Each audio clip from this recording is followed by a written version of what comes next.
47 surgical procedures, 47 human beings subjected to experimental organ transplantation, 0 survivors.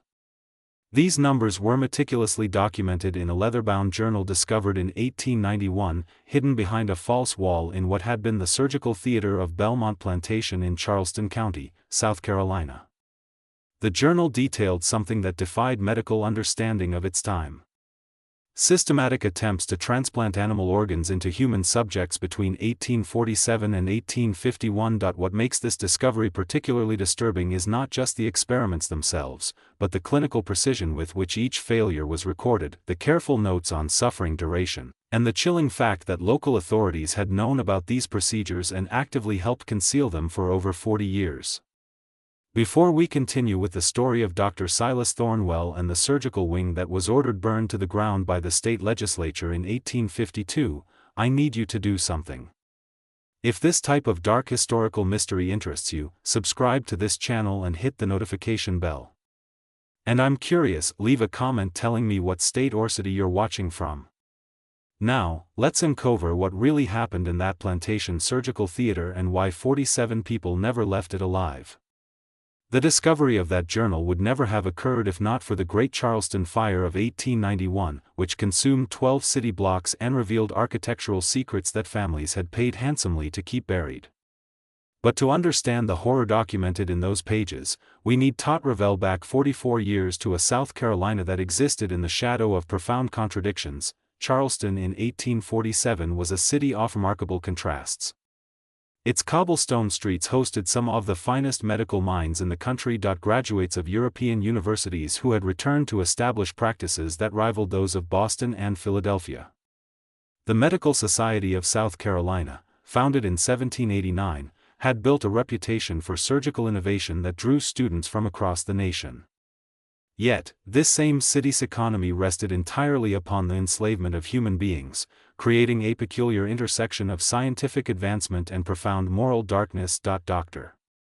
Silas Thornwell arrived in Charleston in early 1846, presenting credentials from the University of Edinburgh and letters of introduction from physicians in London. He was 34 years old, unmarried, and possessed of a singular obsession that he initially kept well hidden. Contemporary accounts describe him as unremarkable in appearance, average height, brown hair beginning to thin, hands that were noted for their steadiness. What set him apart was his intensity. Several Charleston physicians who met him during his first months in the city later recalled that his conversations always circled back to a single topic: the theoretical possibility of replacing diseased human organs with healthy ones. The concept wasn't entirely unknown. European surgeons had experimented with blood transfusions from animals to humans as early as the 1660s with universally fatal results that had led to the practice being banned. Organ transplantation existed only as wild speculation. The stuff of philosophical debates in medical societies, not serious scientific pursuit. The human body's rejection of foreign tissue wasn't understood. That knowledge lay decades in the future. What Thornwell proposed in those early Charleston conversations seemed less like science and more like the ravings of Gothic literature. But Thornwell had something most experimental surgeons lack: significant personal wealth inherited from textile manufacturing and a willingness to use that wealth in ways that would have horrified his Presbyterian minister father back in Connecticut. Within 6 months of his arrival, he had purchased Belmont Plantation, a struggling rice operation 15 mi northwest of Charleston. The plantation came with 42 enslaved people, main house in disrepair, and several outbuildings that included a former overseer's cottage that Thornwell would transform into something unprecedented. The enslaved community at Belmont had already endured significant hardship under the previous owner, a gambler named Harrison Calhoun, who had drunk himself to death and left the property mortgaged beyond its value. Thornwell's arrival initially seemed like a potential improvement. He announced he had no interest in rice cultivation and would be converting the plantation to what he called a private medical facility. The field work would be minimal, he explained through his newly hired overseer, a thick-necked man named Virgil Raburn. Instead, the enslaved people would maintain the grounds, the buildings, and support his medical research. What that research would entail, he did not specify. Thornwell spent the latter months of 1846 renovating the overseer's cottage. He had the building stripped to its frame and rebuilt according to specifications she drew himself. Large windows were installed on the north side to provide optimal light. The interior was divided into 3 rooms. A surgical theater in the center, a recovery room on one side and on the other. What his construction workers noted with unease appeared to be a series of large animal pens with drainage channels carved into the floor. Local craftsmen who worked on the project later reported disturbing details. The surgical theater was fitted with iron restraint points embedded in both the ceiling beams and the floor. A large table was constructed from white oak and fitted with leather straps at 6 points. The recovery room contained 8 narrow beds also equipped with restraints. When one carpenter asked why a medical facility needed so many restraints, Thornwell replied that he would be treating patients who might thrash during fever dreams and injure themselves. The answer was accepted because the alternative, imagining the true purpose, was simply too horrific for decent people to consider. The animal pens puzzled the workers even more. Why would a medical facility need such sturdy enclosures? Thornwell explained would be studying animal anatomy to better understand human disease. He ordered the construction of a covered walkway connecting the animal housing to the surgical theater with doors at each end that could be barred from outside. The design allowed for livestock to be moved directly into the surgical space without being seen from the main grounds. By January 1847, construction was complete. Thornwell began acquiring animals, not just chickens or pigs, for routine study, but expensive specimens that he purchased 2 young hogs at premium prices, selecting them for their size and health. He acquired 3 sheep from a breeder in Virginia who specialized in large rams. Most notably, he paid an extraordinary sum for a young chimpanzee that had been brought to Charleston by a merchant sailor. The creature's fate would prove particularly significant, though not in ways anyone anticipated. Thornwell's activities might have attracted more scrutiny, except that he cultivated relationships carefully. He donated generously to the Medical Society of South Carolina. He attended church services, though those who sat near him noticed he never sang the hymns, only moved his lips silently. He hosted small dinners for local physicians during which he spoke eloquently about advancing medical knowledge for the benefit of all humanity. He never mentioned what specific research he was conducting, and the polite society of Charleston didn't press him for details. The enslaved community at Belmont, however, had a much clearer view of what was developing. They watched the construction with growing dread. They heard the animals in their pens, the sounds carrying across the grounds at night. They noticed that Thornwell took his meals alone and often worked through the night, lamplight visible in the surgical theater until dawn. And they noticed something else. Thornwell had begun making notations in a journal he carried everywhere, observing them with an attention that felt less medical and more like a butcher examining livestock. One person saw the danger more clearly than others. Her name was Dinah and she was 42 years old that winter. She had been born on the plantation and served as the community's healer, treating illnesses with herbs and knowledge passed down from her mother and grandmother. Dinah had survived 25 years under Harrison Calhoun's brutal management by being invisible when necessary and indispensable when called upon. She understood white people in a way that came from necessity, reading their moods, their intentions, the subtle signs that preceded violence. What she read in Silas Thornwell terrified her. "That man got death in his eyes," she told her daughter Clara one February evening, her voice low as they prepared cornmeal in the cooking house. "I seen men who take pleasure in cruelty. I seen men who kill without thinking, but this one different. He look at us like we already dead, just waiting for him to write it down in that book of his." Clara, 20 years old and pregnant with her first child, squeezed her mother's hand. "We just got to stay clear of him, Mama. Do our work. Keep our heads down. Can't stay clear of a man who owns you?" Dinah replied, her eyes distant. "And he planning something. Building that place with all them straps and chains, bringing in all them animals. A doctor don't need animal pens right next to where he treats people." Unless she didn't finish the thought, but Clara understood the implication.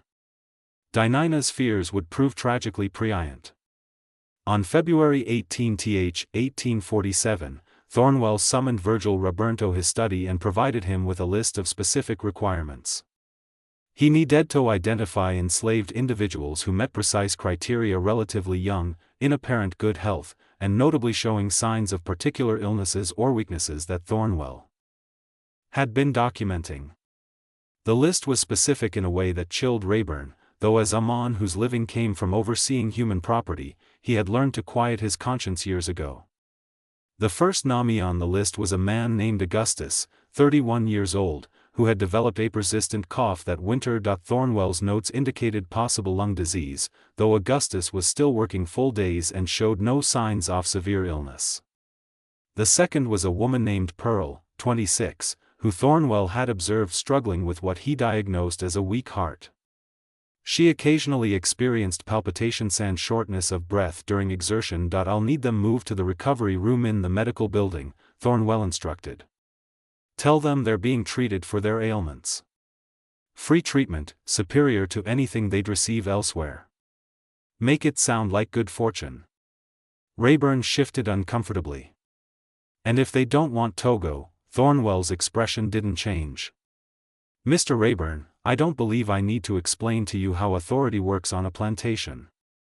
They'll go because I've decided they'll go. The choice isn't theirs to make. The conversation represented a crucial moment, one that would be documented years later in testimony Rayburn provided to investigators. He claimed he didn't know what Thornwell planned. He insisted he believed the doctor genuinely intended to treat sick slaves, perhaps experimenting with new medicines, but nothing worse.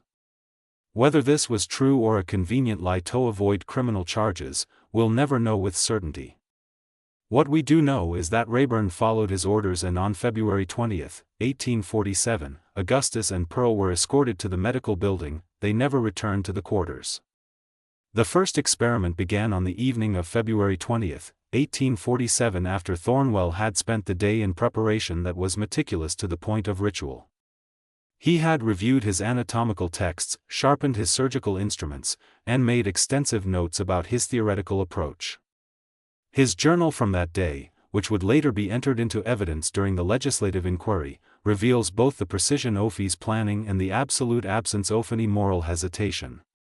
Subject 1 male, approximately 31 years, showing progressive respiratory decline, Hugh wrote in a neat, steady hand. Hypothesis: replacement of diseased lung tissue with healthy animal equivalent may restore respiratory function.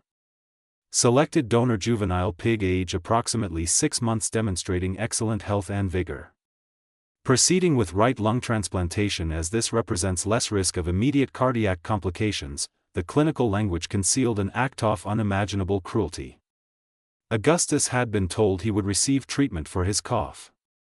He had been given what Thornwell described as medicine, but was actually a mild sedative mixed with whiskey.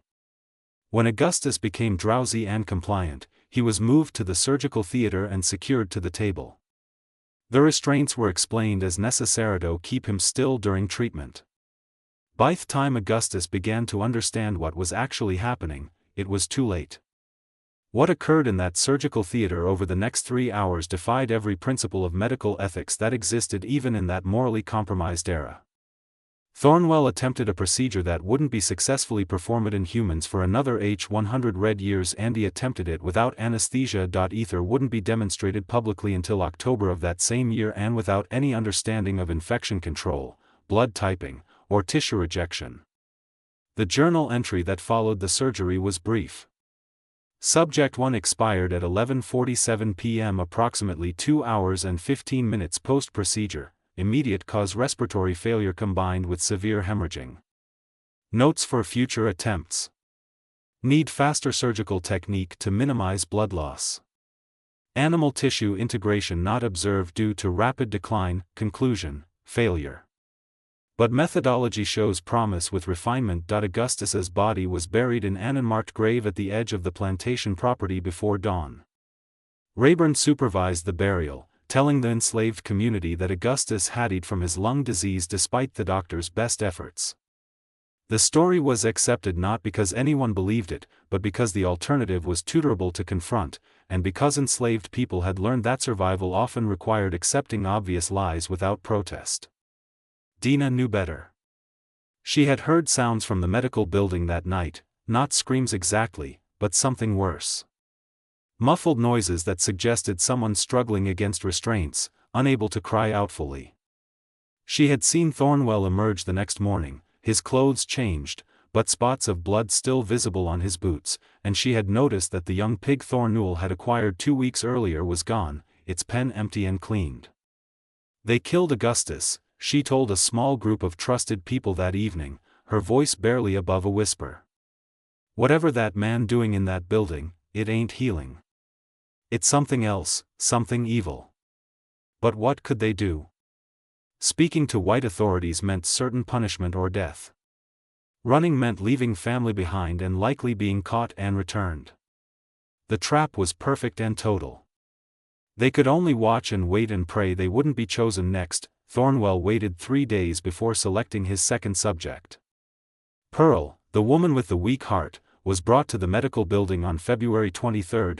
She had been monitored constantly since Augustus' death, with Thornwell checking her pulse multiple times daily and making extensive notes about her symptoms. His journal reveals that understood his first failure resulted partly from attempting too complex a procedure.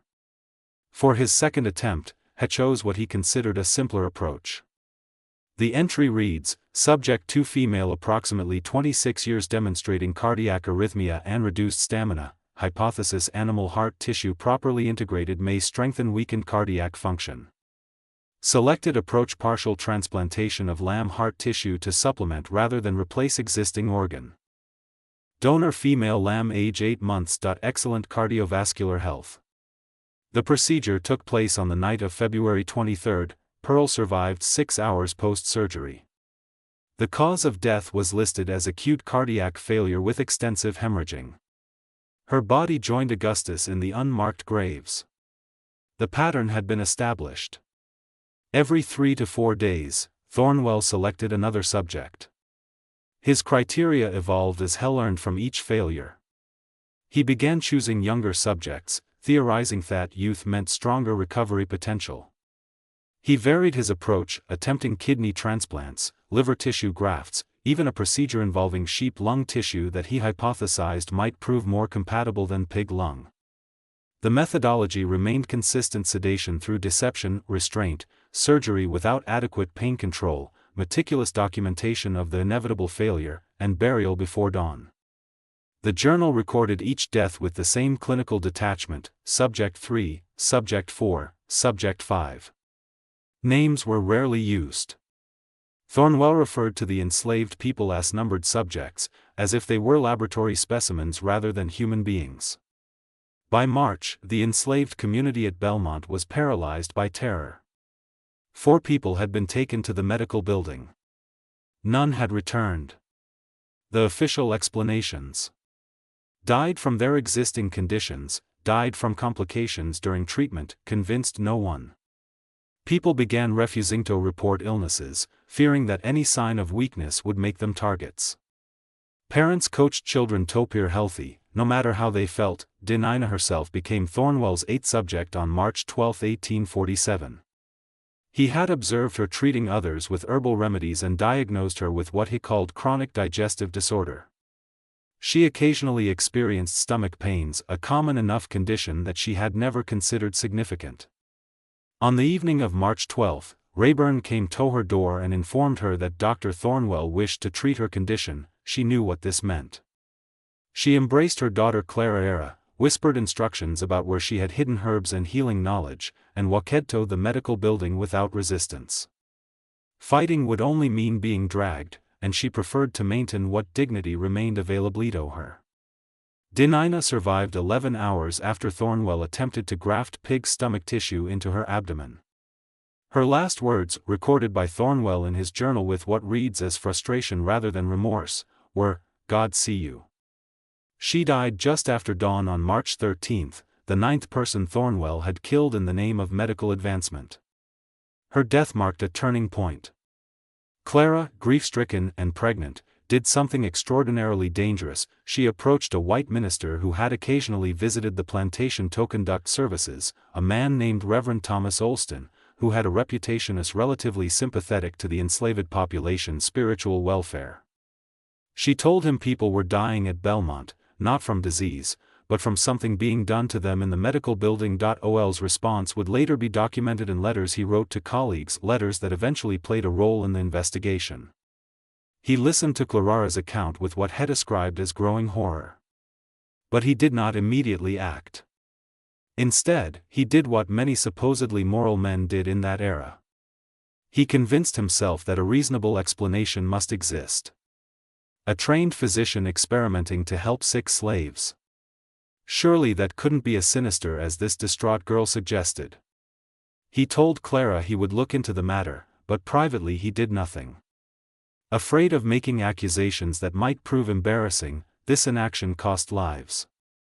Thornwell continued his experiments through March and into April. His technique improved. He worked faster, lost less blood during procedures, refined his surgical approach, but the fundamental problem remained unsolvable. With 1847 medical knowledge, the human body rejected foreign tissue. Every subject died, most within hours, a few lasting as long as 2 days before succumbing to infection, blood loss, or organ failure. By late April 1847, Thornwell had killed 19 people. The plantation's enslaved population had declined from 42 to 23, a loss too significant to hide completely. Questions began circulating in Charleston. Why had Belmont experienced such dramatic mortality? Plantation certainly saw death, disease, injury, childbirth complications, but 19 deaths in 2 months was extraordinary, even by the standards of that brutal institution. The questions reached the local medical society, where Thornwell's colleagues began asking what exactly he was researching at his private facility. He deflected with vague references to experimental treatments for pulmonary and cardiac diseases to the difficulty of treating seriously ill patients, to the unfortunate reality that medicine sometimes failed despite best efforts. His reputation as a trained physician from Edinburgh carried weight, and his generous donations to the Medical Society's library fund encouraged colleagues to accept his explanations without probing too deeply. But not everyone was satisfied.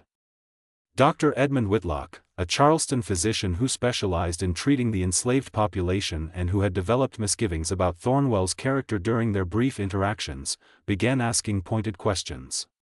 What specific treatments was Thornwell attempting? Why were the mortality rates so extreme? Could he visit Belmont and observe the medical facility? Thornwell refused the visit, citing patient confidentiality and proprietary medical research he wasn't ready to share. This refusal troubled Whitlock, but it didn't legally prevent Thornwell from continuing.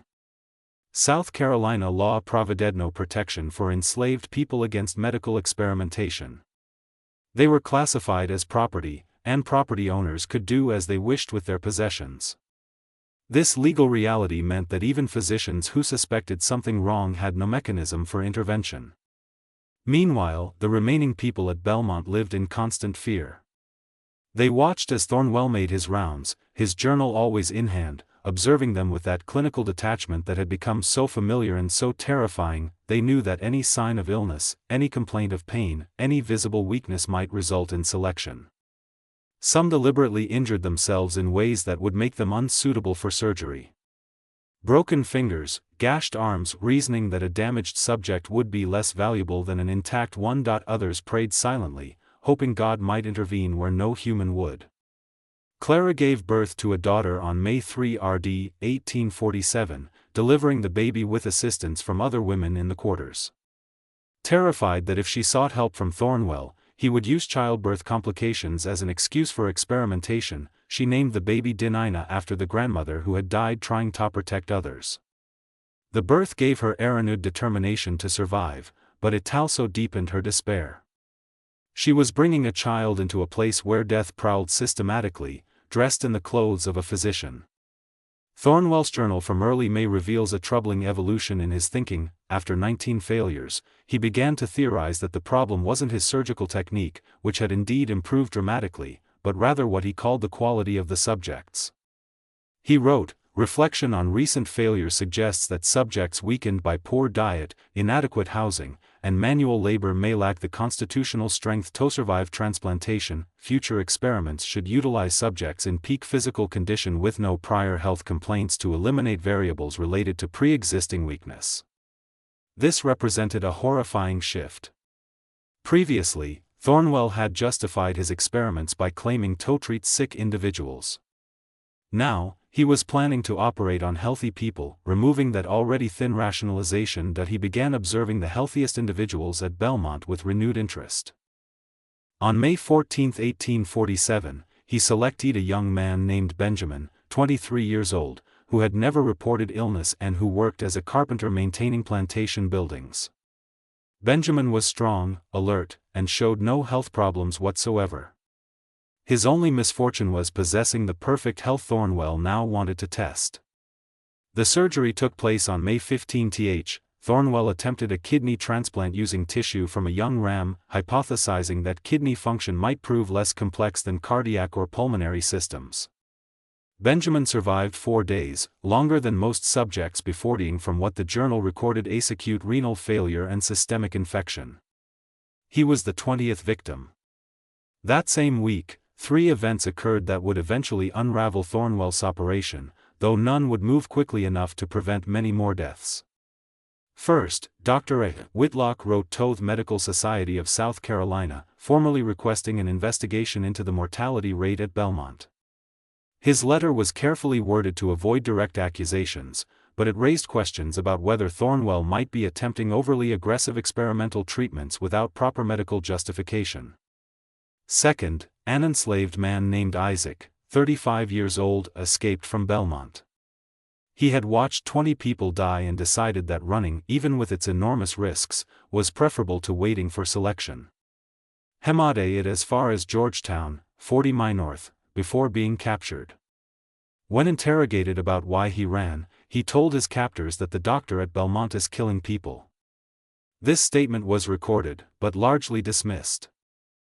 Enslaved people making accusations against white property owners were rarely believed, and Isaac's claim sounded fantastical. Third, and most significantly, a medical supply merchant in Charleston became suspicious about Thornwell's orders. The merchant, a man named Robert Finch, had been selling Thornwell surgical instruments, laudanum, sutures, and other supplies for several months.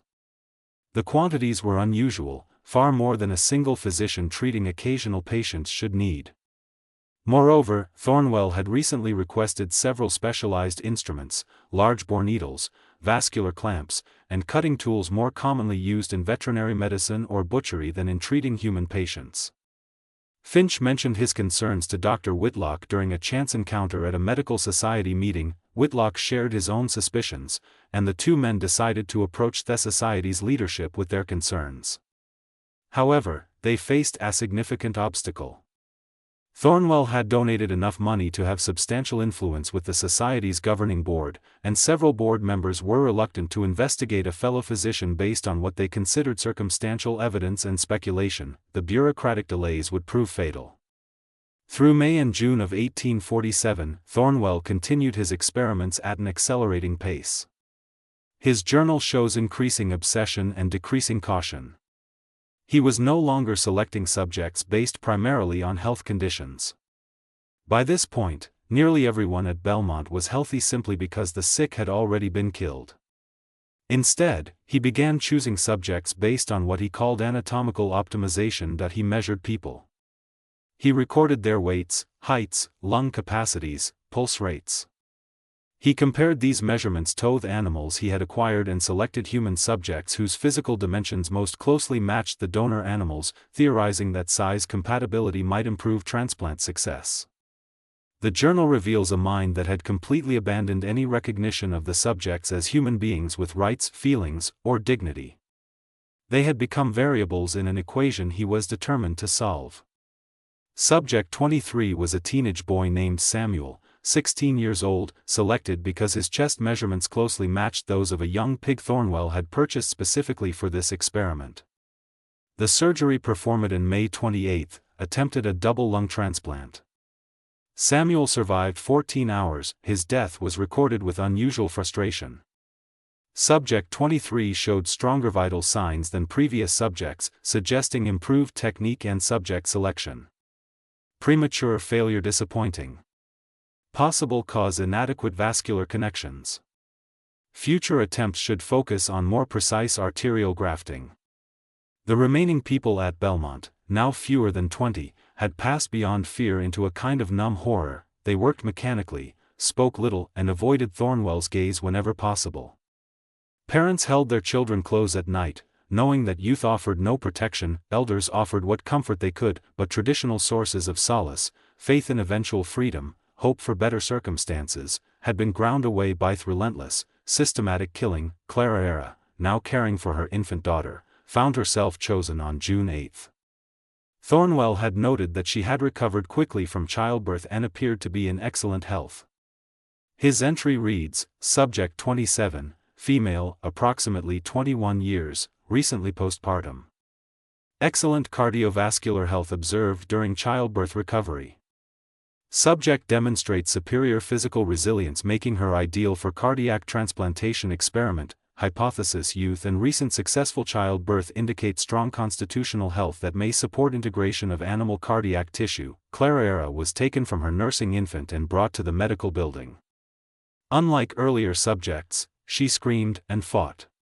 She begged to be allowed to feed her baby one more time. Thornwell's response, recorded in his journal, was chilling. Subject 27 demonstrated significant distress and resistance, required additional restraints, and double dose of sedative. Such emotional instability may compromise experimental results. Future subject selection should consider temperament as variable. The surgery took place on the evening of June 8. Thornwell attempted to graft sheep heart tissue onto Clara's existing heart, a procedure he had tried twice before with equally fatal results. Clara Era survived 18 hours, dying on the morning of June 9.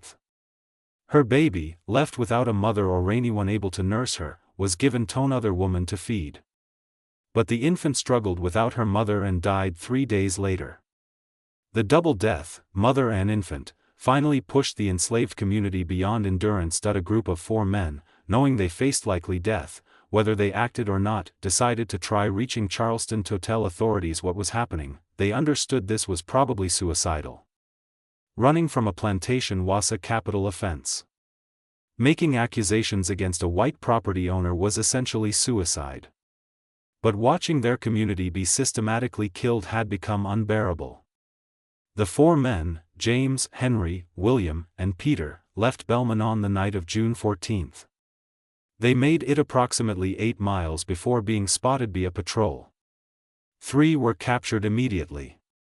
Peter, the youngest, managed to escape initial capture and ran for Charleston, arriving exhausted and terrified at the offices of a lawyer named Marcus Whitfield, who had a reputation for occasionally taking cases involving enslaved people. Peter's account, delivered in gasping, terrified fragments, finally provided the testimony that would break the case open. He described watching 28 people taken to the medical building and none returning. He described the sounds from that building at night. Not screaming exactly because Thornwell's sedatives prevented that, but groans and the sounds of struggle against restraints. He described seeing Thornwell's bloodied clothes, the burial details, the atmosphere of terror. Whitfield, to his credit, took the accusation seriously. He had heard rumors about unusual mortality at Belmont from multiple sources. Now, Isaac's earlier claims, doctor for Whitlock's concerns, questions circulating in legal circles. He decided to bring Peter's testimony directly to the Charleston County Sheriff, a man named Daniel Patterson, who had authority to investigate even prominent citizens if criminal activity was suspected. Patterson's initial reaction was skepticism. The accusation seemed fantastic, a respected physician systematically killing enslaved people for medical experiments. It sounded like the plot of a sensational novel, not reality.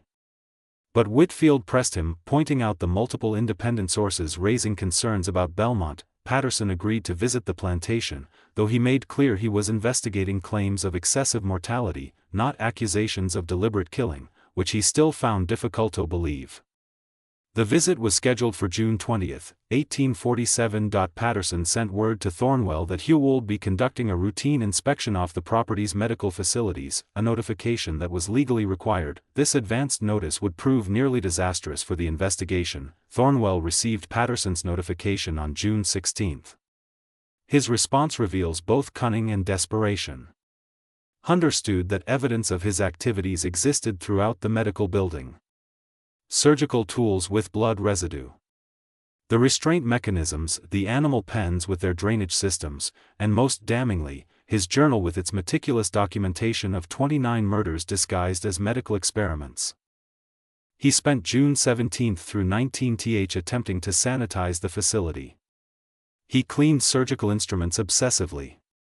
He removed the most obvious restraints from the surgical theater, though the bolt points remained visible in walls and floors. He moved several animals to a barn on the far side of the plantation property, and he hid his journal behind a false panel he had constructed in the surgical theater wall. A panel concealed behind a cabinet of medical texts. But he couldn't hide everything. The graves existed, 29 bodies buried in a row at the property's edge. The recovered room still showed signs of its true purpose, with the narrow beds and their attached restraints. The surgical theater, despite cleaning, had blood traces in the wood grain of the floor and table, and most significantly, 16 surviving enslaved people remained as living witnesses to what they had experienced. Thornwell's plan was to present himself as a dedicated physician who had attempted to treat seriously ill people with experimental therapies, all of which unfortunately failed. High mortality rates were tragic, but not criminal. He would emphasize his credentials, his intentions to advance medical science, and the legal reality that enslaved people were his property to treat as he saw fit. He believed, with some justification, that the legal system would support a white physician's right to experiment on people he owned. What he didn't anticipate was Sheriff Patterson's thoroughness. Patterson arrived on June 20, accompanied not just by deputies, but also by Dr. Whitlock, whom he had asked to provide medical expertise in evaluating the facility. Whitlock had been pushing for investigation for weeks and was grimly determined to uncover the truth. The inspection began in the medical building. Patterson examined the surgical theater, noting the bold points and asking their purpose. Thornwell explained they were for securing delirious patients who might injure themselves. Patterson noted the drainage channels and the proximity to where animals had clearly been kept. Why was there a direct connection between animal housing and a surgical theater? Next day, doctor tells us someone died from their sickness. But she trailed off. But what? But some of them wasn't sick when they went in. Some was healthy as could be. Similar accounts came from the others Patterson interviewed, healthy people being taken to the medical building. Strange sounds, bodies buried before dawn, an atmosphere after that had settled over Belmont like a fog. Patterson noticed that aloft them mentioned Thornwell's journal that he apparently wrote in it constantly, observing people and making notes before selecting them. "Where is this journal?" Patterson asked Thornwell when they resumed the official inspection. "I maintain medical records of all patients and research subjects," Thornwell replied. "Those records are confidential and also represent proprietary medical research. I'm not comfortable sharing them without legal compulsion. I'm a county sheriff investigating possible criminal activity," Patterson said, his tone hardening. "That constitutes legal compulsion. Produce the journal." Dr. Thornwell's face went pale. He made a show of checking his study. His living quarters, the medical building, anywhere except the hiding place behind the wall panel. After an hour of searching, he claimed the journal must have been misplaced, perhaps stolen by one of the enslaved people who resented his authority. The claim was transparent. Whitlock challenged him directly. "Dr. Thornwell, I've known you for a year. I've never seen you without that journal. You carry it everywhere. You've misplaced it the very day a sheriff arrives to investigate. That strains credibility." The inspection ended with Patterson declaring that he would be conducting a more thorough investigation, including examination of the burial sites and formal interviews with all survivors. He left deputies at Belmont with instructions to prevent anyone, Thornwell included, from leaving the property or disturbing any potential evidence. That night in the main house, Thornwell sat alone with a glass of whiskey and contemplated his situation that he had killed 29 people in pursuit of what he still considered legitimate scientific research. He had detailed documentation of every death hidden behind a wall. He had 16 living witnesses to the terror he had created, and he had a sheriff who clearly suspected the truth. His options were limited and grim. He could destroy the journal, but that wouldn't eliminate the physical evidence or the testimony. He could flee, but where he would be fugitive from justice, unable to practice medicine, he could try to brazen it out, relying on the legal system's protection of white property rights and the medical establishment's reluctance to condemn a colleague, or he could do what part of him had perhaps always known he would do, ensure that the full truth of his work was preserved for future medical understanding. Consequences be damned, because despite everything, Silas Thornwell still believed he had been engaged in groundbreaking research that future generations would vindicate. He retrieved the journal from its hiding place and sat reading his own entries by lamplight, remembering each subject, each procedure, each failure. Tomorrow he decided he would present Sheriff Patterson with the full documentation, let them judge him. Let history judge him. He would not destroy the record of his work. This decision would have consequences that neither Thornwell nor Patterson could fully anticipate. Sheriff Patterson returned to Belmont on June 21 with a magistrate, 2 additional deputies, and a representative from the state medical board. The latter's presence indicated that this had escalated beyond a local investigation. The medical community needed to understand what had occurred and potentially discipline one of its own. Thornwell met them on the main house porch. He appeared composed, even defiant. Without preamble, he handed Patterson his journal. "You want to understand what I've been doing? Read this. Every procedure is documented, every hypothesis, every result, every conclusion. This represents pioneering medical research that attempted to solve problems that currently kill thousands." Patterson opened the journal and began reading. His expression shifted from skepticism to shock to barely controlled rage as he turned pages. The clinical language couldn't obscure what was being described: systematic human experimentation resulting in deliberate death. Subject 1 through Subject 29. Each entry detailing a person's selection, the procedure performed on them, and their inevitable death. "These are people, Dr. Thornwell," Patterson said quietly, his voice tight with anger. "You're writing about people as if they were laboratory specimens." "They were subjects in medical research designed to advance surgical science," Thornwell replied. "In Europe, physicians regularly conduct experimental procedures. The only difference here is that I had access to subjects whose loss won't impact society's functioning." These were enslaved laborers. Sheriff property. Under South Carolina law, he had every right to use my property in pursuit of scientific advancement. The argument was legally sound in the twisted logic of 1847 slavery law, which classified enslaved people as property rather than persons. Thornwell believed this would protect him. He was about to learn otherwise. The magistrate, a man named Charles Henderson, who had 20 years of legal experience, examined the journal carefully. He read several entries in full, his face growing increasingly grim. Finally, he looked up at Thornwell. "Doctor, your legal analysis is flawed in several critical respects. First, while South Carolina law does classify enslaved people as property, it also includes provisions against want and destruction of valuable property. You've destroyed 29 human beings worth considerable money. Second, the manner of death matters. Even property law recognizes that some acts are so excessive, so cruel that they constitute criminal behavior regardless of the victim's legal status. Third, and most significantly, you documented evidence of medical malpractice so egregious that it threatens the reputation of the entire medical profession." Thornwell's composure cracked slightly. "Malpractice? I was attempting advanced surgical procedures that you were performing surgeries you knew would be fatal," Henderson interrupted. "You documented that knowledge. Your own journal shows you understood that transplanting animal organs into humans would result in death. Yet you continued anyway. That's not medicine, doctor. That's systematic killing disguised as research. Dr. Whitlock, who had been reading over Henderson's shoulder, added his assessment.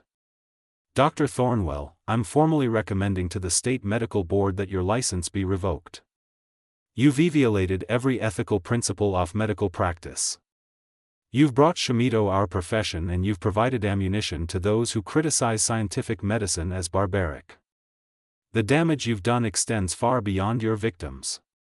Patterson made the arrest official. Silas Thornwell, eerie, charged with destruction of property, criminal malpractice, and gross cruelty. You'll be held pending trial. The charges were revealing in their limitations. In 1847 South Carolina, killing enslaved people wasn't automatically murder under the law. The charges had to be framed around property destruction and professional misconduct, not the moral reality that Thornwell had committed serial murder. This legal framework would prove controversial and would contribute to later reforms, though such changes came too late for Thornwell's victims. The investigation expanded rapidly. Patterson ordered excavation of the burial site, confirming 29 bodies buried in shallow graves, all showing signs of surgical intervention. The state medical board convened an emergency hearing to examine Thornwell's actions and their implications for medical regulation. Newspaper accounts appeared in Charleston papers, though they treated the story with surprising restraint.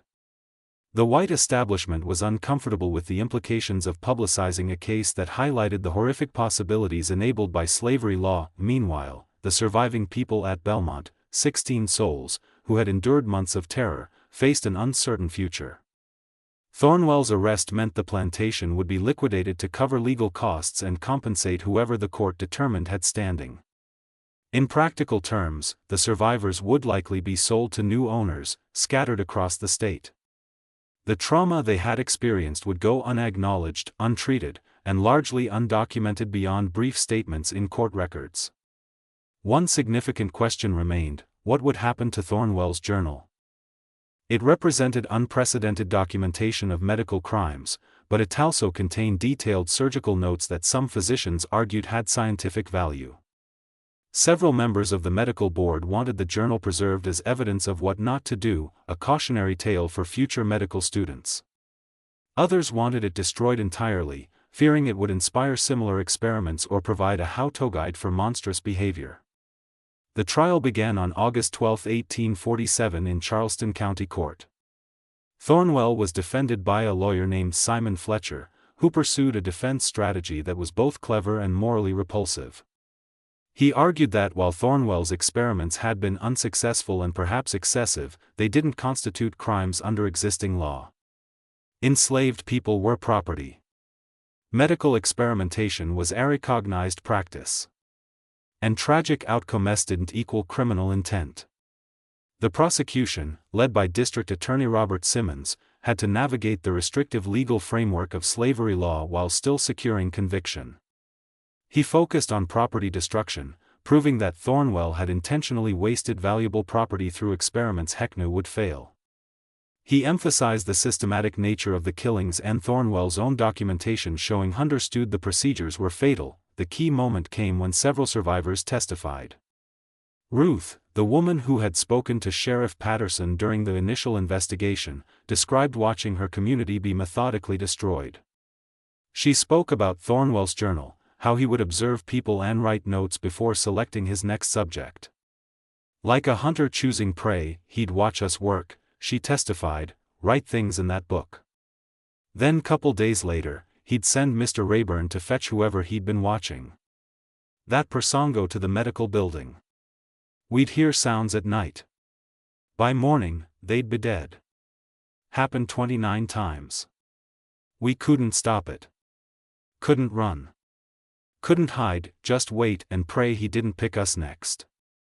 Her testimony, delivered in the careful, measured tone of someone who understood that displaying too much emotion could be used against her, was nonetheless devastating. The jury, composed entirely of white property owners who generally supported slavery, appeared visibly uncomfortable. Even within the moral framework of 1847 South Carolina, there were limits to acceptable behavior, and Thornwell had exceeded them. The defense tried to discredit the survivors' testimony by suggesting they were unreliable witnesses who resented their owner and were fabricating claims. This strategy backfired when the prosecution introduced Thornwell's journal, which corroborated every detail the survivors had described. The journal was Thornwell's undoing. His compulsion to document his work provided irrefutable evidence of systematic killing. The trial lasted 6 days. On August 18, 1847, the jury returned a guilty verdict in all charges. The judge, a man named William Rutledge, delivered a sentence that reflected both outrage at Thornwell's actions and the legal limitations of the era. Dr. Thornwell Rutledge said, "You have committed acts that shock the conscience of this community. You have perverted medical science into an instrument of systematic killing. You have violated the trust placed in physicians and brought disgrace upon your profession. While the law limits the charges I can apply, given the legal status of your victims, I can still impose the maximum penalties available. You are hereby sentenced to 15 years of hard labor in the state penitentiary, a fine of $5,000, and permanent revocation of your medical license, 15 years for 29 murders." The sentence reflected the brutal reality that enslaved people's lives had minimal legal value. Thornwell would serve only 11 years before being released due to declining health in 1858. He died in 1862, living long enough to see the Civil War begin, but not its conclusion or the end of slavery that would have fundamentally invalidated his legal defense. The Belmont plantation was sold at auction in September 1847. The 16 survivors were sold to different owners across South Carolina, as was standard practice when plantations were liquidated. There is no evidence that anyone considered keeping them together or acknowledging their trauma. They simply became part of other labor forces expected to continue working as if the previous 6 months hadn't occurred. Thornwell's journal became the subject of intense debate. The state medical board ultimately decided to preserve it under seal, arguing it represented important evidence of medical ethics violations that future doctors should study. The journal was placed in the Medical Society of South Carolina's archives with restrictions that it could only be viewed by licensed physicians for educational purposes. This decision had an unintended consequence. In 1852, a medical student named Walter Harris violated the access restrictions and made copies of several journal entries. Harris, who opposed slavery on moral grounds, provided these copies to abolitionist newspapers in the North. The excerpts were published with outraged commentary about the horrors that slavery enabled. Southern medical societies reacted furiously to this publication, viewing it as Northern propaganda designed to attack the South's institutions. The Medical Society of South Carolina responded by ordering Thornwell's journal destroyed to prevent further excerpts from being published. On March 7, 1852, the journal was officially burned in the presence of the Society's board of directors. Or so everyone believed. What actually happened was that Dr. Edmund Whitlock, who had been instrumental in investigating Thornwell, and who recognized the historical importance of preserving evidence of this atrocity, secretly replaced the journal with atomy volume before the burning. He hid the real journal in his home, intending eventually to donate it to a historical archive once enough time had passed for passions to cool. Whitlock died in 1869, and his heirs, not knowing the journal's significance, placed his papers and possessions in storage in what had been his surgical practice. When the building was converted into apartments in 1875, Whitlock's storage was moved to a false-walled compartment in what had been his surgical theater. The journal remained hidden there, forgotten for 16 years. The Great Charleston Fire of 1891 destroyed the building, but not its brick structural walls. When the ruins were being cleared for rebuilding, workers discovered the hidden compartment and Whitlock stored papers, including Thornwell's journal. The discovery made newspapers, reopening old wounds and old debates. By 1891, the world had changed dramatically. Slavery had been abolished. Medical ethics had evolved, with the Hippocratic Oath being taken more seriously and the first medical ethics codes being established. Thornwell's experiments were viewed not through the lens of property law, but as straightforward murder disguised as science. A legislative inquiry was convened to examine what had occurred at Belmont and how such atrocities had been legally permitted. The inquiry's report, published in 1893, included extensive quotes from Thornwell's journal and testimony from 2 survivors who were located and interviewed. Ruth and a man named Thomas, now both in their 70s, living in different states. Their testimony provided additional details about the terror at Belmont. Ruth described the atmosphere of fear, the way people stopped reporting illness because it made them targets. The way families clung together, knowing separation was coming. Thomas described watching Thornwell write in his journal the clinical way he would observe people's breathing or pulse, the selection process that felt like being chosen for death. The inquiry's conclusions were damning not just of Thornwell, but of the system that had enabled him. The report stated, "The tragedy at Belmont represents not merely one man's moral failure, but a systemic failure of law, ethics, and human decency." Dr. Thornwell's crimes were facilitated by legal structures that classified human beings as property, by professional societies that prioritized reputation over accountability, and by a society that valued scientific advancement without considering the human cost. We cannot undo the harm that was done, but we can acknowledge that these 29 people were victims of both an individual monster and monstrous institutions. The 16 survivors of Belmont scattered after the plantation's liquidation. Research in the years following the 1891 rediscovery identified fates for some of them. Ruth lived until 1899, dying in Greenville, South Carolina at age 90. Thomas survived until 1902, living in Georgia with family. Others disappeared from historical records, their ultimate fates unknown, as was common for formerly enslaved people whose lives were rarely documented. The baby, who lost both mother and grandmother, little Dinah, survived her precarious first months and was raised by another woman from Belmont named Frances. She lived to adulthood, married, had children of her own, and died in 1912. Her descendants, interviewed during research for the 1893 inquiry follow-up, reported that she never spoke about her early childhood. Whatever she might have remembered of those months, she kept silent.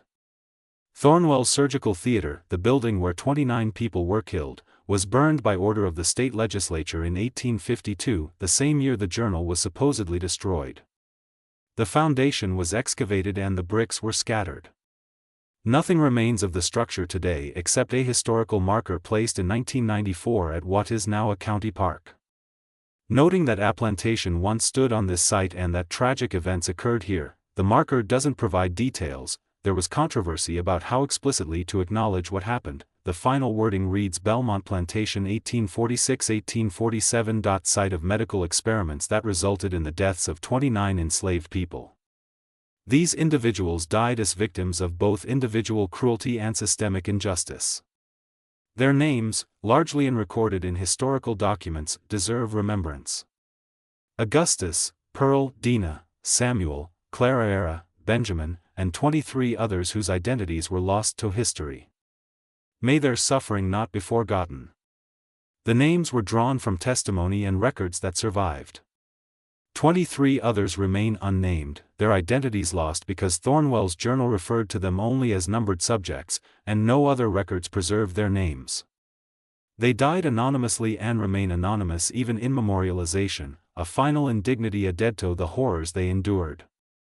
Thornwell's journal, the rediscovered original, is now housed in the South Carolina Historical Society's archives. Researchers can access it under strict protocols, and it has been extensively quoted in academic works about medical ethics, slavery, and the history of human experimentation. Reading the journal remains a disturbing experience. The clinical language and careful documentation of suffering create a portrait of a mind that had completely divorced itself from moral consideration. Several medical historians have noted that Thornwell's experiments, horrific as they were, ironically contributed nothing to medical advancement. Every procedure he attempted was doomed to failure because transplant medicine requires understanding of immunology, blood typing, and tissue rejection. Knowledge that wouldn't be developed for another 100 years. His victims died for nothing, not even for knowledge that might help others. The story of Belmont raises uncomfortable questions that extend beyond Thornwell's individual crimes. How many similar cases occurred that were never discovered? How much suffering was enabled by legal structures that denied humanity to enslaved people? What responsibility do medical professionals have to refuse participation in unjust systems even when such systems are legally sanctioned? These questions don't have easy answers, but they matter. The 29 people who died at Belmont deserve to be treated as human beings with inherent dignity and worth. Instead, they were treated as experimental subjects in a grotesque pursuit of medical advancement. Their deaths serve as a reminder of what can happen when scientific ambition divorces itself from moral consideration. And when legal systems fail to recognize the humanity of all people, the survivors of Belmont carried their trauma silently. Having no real avenue to process or discuss what they had experienced, they lived with nightmares, with grief for lost family members and friends, with the memory of months spent waiting to be selected for death. The psychological toll was never acknowledged by the systems that had failed to protect them, never treated, never even recognized as legitimate suffering. This aspect of the tragedy, the invisible wounds that survivors carried, may be as significant as the visible deaths. We have no record of how Ruth coped with losing nearly 24 people from her community, including watching some of them walk to the medical building knowing they wouldn't return. We don't know how Thomas processed the trauma of months spent in fear. We don't know how baby Dina was affected by losing her mother and grandmother in her first weeks of life. What we know is that they survived, that they continued, that they found ways to live in a world that had tried to reduce them to property and experimental subjects. Their survival itself is testimony to human resilience, though that resilience should never have been tested so horrifically. The final disposition of Thornwell's remains is unknown. He was buried in an unmarked grave after his death in 1862. His family apparently unwilling to acknowledge him publicly. There is no memorial to his existence except as a cautionary tale, an example of how medical ambition without ethical constraint produces only horror. The real memorials belong to his victims: Augustus, who was told he would be treated for a cough and instead became the first person murdered in Thornwell Surgical Theater; Pearl, who worried about her heart and found herself on an operating table; Dinina, the healer who understood what was coming and walked to her death with dignity intact; Samuel, Clara, Benjamin, and 23 others whose names time has erased, but whose suffering remains part of the historical record. Their story deserves remembrance. Not because it is uplifting or redemptive. There is no redemption here, but because it is true. Because it happened. Because 47 surgical procedures and 29 deaths occurred because one man decided that medical advancement justified any atrocity. And because a society built on slavery provided the legal and social framework that made such horrors posing. Cybler, what do you think of this story? Do you believe the historical record accurately captured what happened at Belmont? Or might there be even darker truths that remained hidden? This case raises questions about medical ethics that remain relevant today. How do we balance scientific advancement with human rights? What safeguards prevent similar abuses in modern medical research? Leave your thoughts in the comments below. If you found this dark chapter of American history compelling, subscribe to this channel and hit the notification bell to never miss stories like this. Share this video with someone who appreciates untold historical mysteries. Until next time, remember that the most terrifying monsters in history weren't supernatural. They were human beings who convinced themselves that their goals justified any means.